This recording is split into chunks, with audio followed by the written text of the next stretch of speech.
honourable member for Brantford-Brant. Mr. Speaker, Section 19 of the Criminal Code says that ignorance of the law by a person who commits an offence, which includes our Prime Minister, is not an excuse for committing an offence. Section 121 of the Code indicates that everyone is guilty of fraud in the government if they, being the officer, accept from anyone who has dealings with the government a reward, such as a luxury illegal vacation, unless they have consent in writing from the head of the department. If the Prime Minister did not give himself consent, will he admit that he's guilty of fraud? The right honourable Prime Minister. We love Speaker, Brock. as I said, we're seeing the Conservatives don't want to focus on the things that matter to Canadians. They don't want to talk about workers.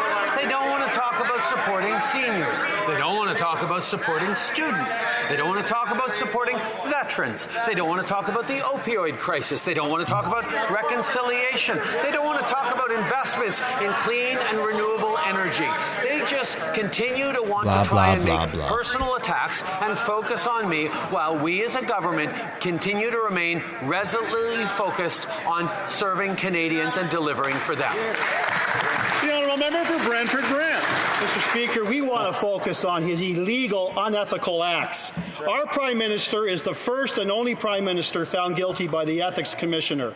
The lavish, luxurious, illegal trip to the Bahamas was strike number one.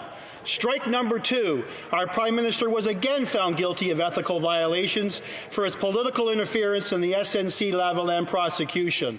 This was followed by the WE scandal, Winnipeg Lab scandal, and now the Emergencies Act invocation. Yesterday, his admission that he did not give himself consent to accept the trip was strike number three. Out at that, game over. Why does the PM continue to conduct himself? Right honourable Prime Minister. Oh my God. Ago, in this House, we presented a budget that moved forward on supporting Canadians, whether it by historic investments in housing, there to invest in green growth and good jobs, there to move forward on reconciliation. You're done.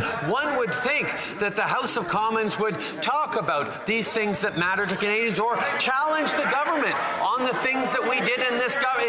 You're being challenged right now. We all know the Conservatives look forward to challenging and disagreeing with this government on a range of things. Any questions about the budget? No. Any questions on about housing? No. The Conservatives just want to fling mud, Mr. Speaker. Sorry?